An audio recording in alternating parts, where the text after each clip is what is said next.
ആദരണീയനായ ഖലീൽ ബുഖാരി തങ്ങളെക്കുറിച്ച് ഒരു പുസ്തകം വായിക്കാതെ തന്നെ കൃത്യമായി പഠിച്ചിട്ടുള്ള ഒരു പൊതുപ്രവർത്തകനാണ് ഞാൻ. ഒരുപക്ഷെ ഇന്ന് ഈ ചടങ്ങിൽ പങ്കെടുക്കുന്ന ആരെക്കാളും ഉപരി ഏറ്റവും ആദ്യമായി അദ്ദേഹവുമായി ബന്ധം സ്ഥാപിക്കാൻ കഴിഞ്ഞിട്ടുള്ള ഒരു പൊതുപ്രവർത്തകർ നിലയിൽ അദ്ദേഹത്തിൻ്റെ ഓരോ ഘട്ടത്തിലുമുള്ള വളർച്ചയും ഉയർച്ചയും നേരിൽ കാണുന്നതിന് വേണ്ടി എനിക്ക് അവസരമുണ്ടായിട്ടുണ്ട്. ഈ പുസ്തകത്തിൻ്റെ തുടക്കത്തിൽ നേരത്തെ ശ്രീ പി അനിൽകുമാർ പറഞ്ഞതുപോലെ കരുവന്തിരുത്തി മദ്രസയിലെ നബിദിന പരിപാടിക്ക് ഉസ്താദ് പ്രസംഗിക്കാൻ വിളിക്കുമ്പോൾ കാല് വിറച്ച രംഗം ഈ പുസ്തകത്തിൽ പറയുന്നുണ്ട്. സാധാരണ നമ്മളൊക്കെ മൈക്കിന് മുമ്പ് നിന്ന് ശീലിക്കൽ മദ്രസയിലെ നബിദിനാഘോഷ പരിപാടി പങ്കെടുക്കുമ്പോഴും സ്കൂൾ വാർഷികത്തിൽ പങ്കെടുക്കുമ്പോഴൊക്കെ.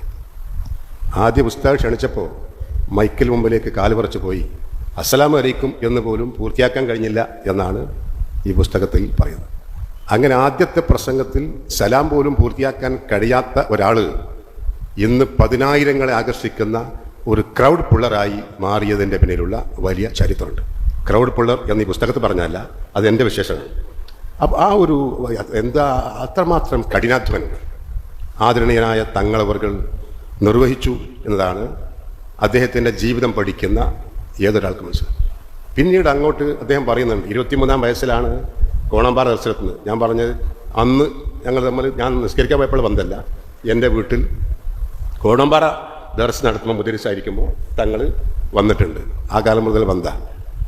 അന്ന് ദർശനം നടത്തുമ്പോൾ സാധാരണഗതിയിൽ ഇപ്പോൾ നമ്മളെ ഈ വിദ്യാഭ്യാസപരമായി നമ്മളൊക്കെ മലപ്പുറം പ്രത്യേകിച്ചും മലബാറൊക്കെ പിന്നോക്കം പോയി എന്ന് നമ്മൾ പറയുന്നത് ബ്രിട്ടീഷുകാരോടുള്ള വിരോധം കൊണ്ട് സ്കൂൾ പഠനം പോലും വിലക്കിയ കാലഘട്ടം ഉണ്ടായിരുന്നു. അന്ന് നമ്മുടെ പൂർവികന്മാർ ഓത്തുപള്ളി ആരംഭിച്ചിട്ട് ഓത്തുപള്ളി വഴിയാണ് പിന്നീട് ഒത്തുപള്ളികൾ സ്കൂളാക്കി മാറ്റി. അങ്ങനെയാണ് സ്കൂളിലേക്ക് കുട്ടികളെ നമ്മുടെ മുൻഗാമികൾ സ്കൂളിലെത്തിച്ചത്. ആദരണീയനായ തങ്ങൾ അതിന് മറ്റൊരു മാതൃക സൃഷ്ടിക്കുക. പള്ളി ദർശകളിൽ പഠിപ്പിക്കുന്ന എന്താണ്? മതപരമായ കാര്യങ്ങൾ.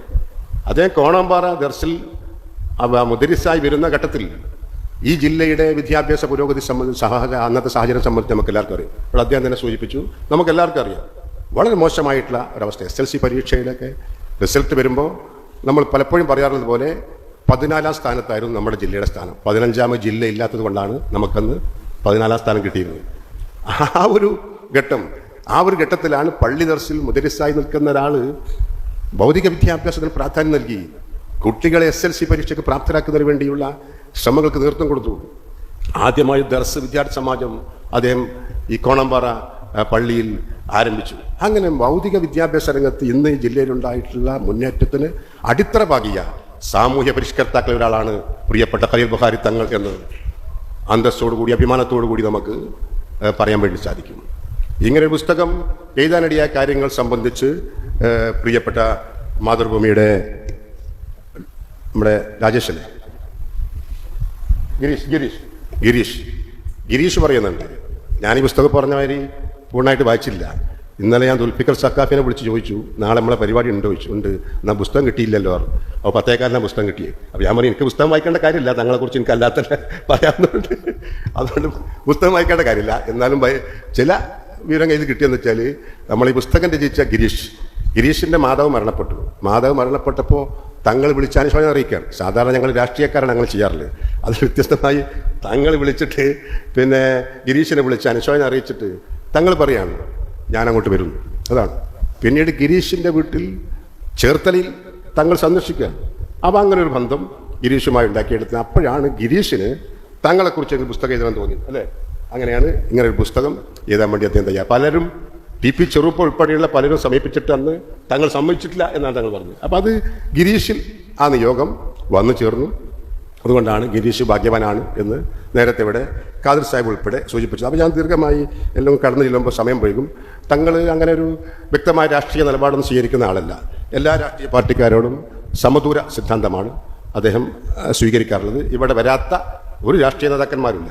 പ്രത്യേകിച്ച് ഞങ്ങളെപ്പോലെയുള്ള ആളുകളൊക്കെ ചെറുപ്പം മുതൽ ഈ സ്ഥാപനമായി മഹദിൻ ഉണ്ടാകുന്നതിന് മുമ്പേയുള്ള ബന്ധം, മഹദിൻ വന്നതിന് ശേഷം മഹദിൻ്റെ ഓരോ വളർച്ചയും കാണാൻ വേണ്ടി ഇടയായിട്ടുള്ള ആളുകളാണ്. തങ്ങൾ 60 രാജ്യങ്ങളിൽ പോയി എന്ന് പറഞ്ഞു. ഒരു രാജ്യത്ത് പോയി വരുമ്പോൾ ഒരു സ്ഥാപനം ഉണ്ടാവും. അതതിൻ്റെ പ്രത്യേകത. ഒരു രാജ്യത്ത് പോയി വെറുതെ തിരിച്ചു വരില്ല. ഒരു രാജ്യം കാണാൻ തങ്ങൾ പോയി. നമ്മൾ രാജ്യം കാണാൻ പോകണം, അവിടുത്തെ പ്രകൃതി ഭംഗി ആസ്വദിക്കാനും ഒക്കെ പോയിട്ട് പല ടൂറും നടത്തി തിരിച്ചു പോരാണ്. തങ്ങൾ ടൂർ പോകുകയല്ല, തങ്ങൾ സ്റ്റഡി ടൂറാണ്. യഥാർത്ഥ സ്റ്റഡി ടൂർ എന്ന് പറഞ്ഞിട്ട് പേര് സ്റ്റഡി ടൂർ ആണെങ്കിലും അവിടെ കാഴ്ചകളൊക്കെ കണ്ട് മടങ്ങുക എന്നാലും പല സ്റ്റഡി ടൂറിസ്റ്റ്. തങ്ങൾ 60 രാജ്യങ്ങളിൽ പോയിട്ട് അവിടെ നടക്കുന്ന വിദ്യാഭ്യാസ പ്രവർത്തനം, ഓരോ സംഗതികളും പഠിക്കുകയാണ്. അത് പഠിച്ചിട്ട് ഇവിടെ വരികയാണ്. 60 രാജ്യങ്ങളിലാണ് തങ്ങൾ പോയത്. ഇവിടെ 58 പദ്ധതികൾ, സ്ഥാപനങ്ങൾ ഉണ്ടാക്കിയിട്ടുണ്ട്. അപ്പോൾ ഞാൻ പറഞ്ഞു കൊണ്ടുവന്നത് ഓരോ പോക്കിനും ഓരോ സ്ഥാപനം. അതാണ് മഹദിൻ. അങ്ങനെ ഘട്ടം ഘട്ടമായി ഉള്ള വളർച്ചയാണ് ഈ മഹദിൻ സ്ഥാപനത്തിൽ അഭ്യുന്നതനായ തങ്ങൾ ഉണ്ടാക്കിക്കൊണ്ടത്. 118 കുട്ടികളുമായിട്ട് കോടമ്പാട് ദർസിൽ നിന്ന് മഹദിൻ അക്കാദമി ആരംഭിച്ച് ഇന്ന് 33,000 കുട്ടികൾ. അന്ന് 118 ദർസിലെ കുട്ടികളാണെങ്കിൽ ഇപ്പം 33,000 കുട്ടികൾ വിവിധ കോഴ്സുകൾ പഠിക്കുകയാണ്. എനിക്കേറെ സന്തോഷം നൽകുന്ന കാര്യം എന്ന് പറയുന്നത്, SLC +2 പരീക്ഷയ്ക്ക് റിസൾട്ട് വന്നാൽ എല്ലാ വിഷയങ്ങളിലും A+ കരസ്ഥമാക്കുന്ന കുട്ടികളെ ആദരിക്കുന്ന ചടങ്ങുണ്ടാവും.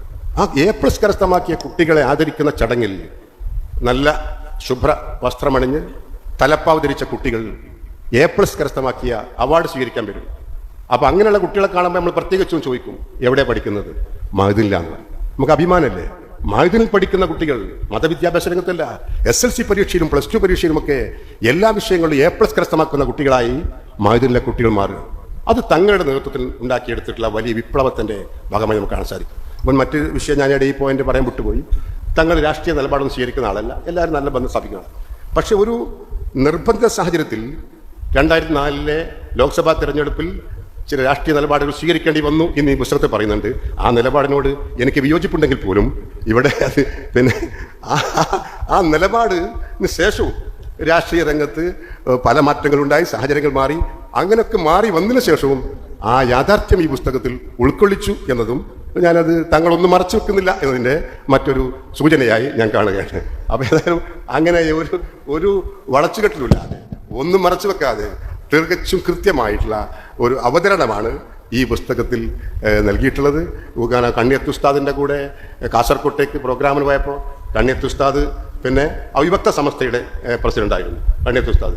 പിന്നെ ആ കണ്ണിയത്ത് ഉസ്താദിൻ്റെ കൂടെ കാസർകോട്ടേക്ക് പ്രഭാഷണത്തിന് പോയപ്പോൾ അവിടെ നിന്ന് തിരിച്ചു വരുമ്പോൾ ഒരു ഉസ്താദിൽ നിന്ന് പ്രസംഗം എങ്ങനെ അന്ന് പ്രസംഗിക്കാൻ കഴിയാത്ത കാലഘട്ടത്തിൽ എങ്ങനെ പ്രസംഗിക്കണം എന്ന് തുടങ്ങിയിട്ടുള്ള ആവശ്യ നിർദ്ദേശങ്ങൾ ചോദിച്ച് ആ ഉസ്താദിന് നിർദ്ദേശം കൊടുത്തതും ഒക്കെ അതേ പറയും. അതിൽ പറയുന്നുണ്ട്, പ്രസംഗിക്കാൻ നിൽക്കുമ്പോൾ ഒരു കാര്യം ശ്രദ്ധിക്കേണ്ടത് ഉടുമുണ്ട് അയച്ചെടുക്കരുതെന്നാണ്. ഒന്ന് കാര്യം തങ്ങളോട് പറഞ്ഞു നിങ്ങൾ പ്രസംഗിക്കാൻ നിൽക്കുമ്പോൾ ഇടയ്ക്ക് നമുക്കൊക്കെ ഈ മുണ്ട് ബെൽറ്റ് ഇട്ടാത്തോണ്ടേ ഇടയ്ക്ക് ഗുണവും ബെൽറ്റ് അപ്പം ഒന്നതി പറയുന്നതാണ് ഉടുമുണ്ട് അയച്ചെടുക്കരുത് എന്ന് തുടങ്ങിയിട്ടുള്ള നിർദ്ദേശങ്ങൾ. അപ്പോൾ അതൊക്കെ എന്ന് പറഞ്ഞാൽ ഉസ്താദ് നമുക്ക് എല്ലാവർക്കും പാഠമാക്കാൻ കഴിയുന്ന ഏറ്റവും നല്ല ഒരു ഗ്രന്ഥമായി ഞാനിതിനെ ഒറ്റയടുത്തിൽ 10 പുസ്തകം കിട്ടിയിട്ട് പിന്നെ സമയമില്ല, കുറച്ചേരം നോക്കിയിട്ട് രാവിലെ പിന്നെ പത്രം വായിക്കാൻ പോലും നേരമില്ല, പിന്നെ പുസ്തകം വായിക്കാൻ നേരം ചിലപ്പോൾ. അതാണ് നമ്മളെ എല്ലാവരും സ്ഥിതി. അപ്പോൾ ഏതായാലും മുഴുവൻ വായിച്ചില്ലെങ്കിലും ഇങ്ങനെയുള്ള കാര്യങ്ങളൊക്കെ ഇത് ഈ പുസ്തകത്തിൽ പരാമർശിക്കുന്നുണ്ട്. അപ്പോൾ ഏറ്റവും വിദ്യാർത്ഥികളെ സംബന്ധിച്ചിടത്തോളം തങ്ങളുടെ ജീവിതം തന്നെ ഒരു പാഠപുസ്തകമാണ്. ആ പാഠപുസ്തകം ജീവിതത്തിൽ പകർത്തുന്നതിന് വേണ്ടി നമുക്ക് സാധ്യമാകട്ടെ എന്ന് ആഗ്രഹിച്ചുകൊണ്ടും ആശംസിച്ചുകൊണ്ടും ഇനിയും ദീർഘകാലം പൂർണ്ണാരോഗ്യത്തോടു കൂടി ഈ സമൂഹത്തിന് വേണ്ടി സേവനം ചെയ്യാൻ ആദരണീയനായ സയ്യിദ് ഇബ്രാഹിമുൽ ഖലീൽ ബുഖാരി തങ്ങളവർക്ക് അള്ളാഹുവിൻ്റെ അനുഗ്രഹം ഉണ്ടാകട്ടെ എന്ന് പ്രാർത്ഥിച്ചുകൊണ്ട് ഞാൻ എൻ്റെ വാക്കുകൾ നിർത്തുന്നു. നിങ്ങൾക്ക് നന്ദി. അസ്സലാമു അലൈക്കും.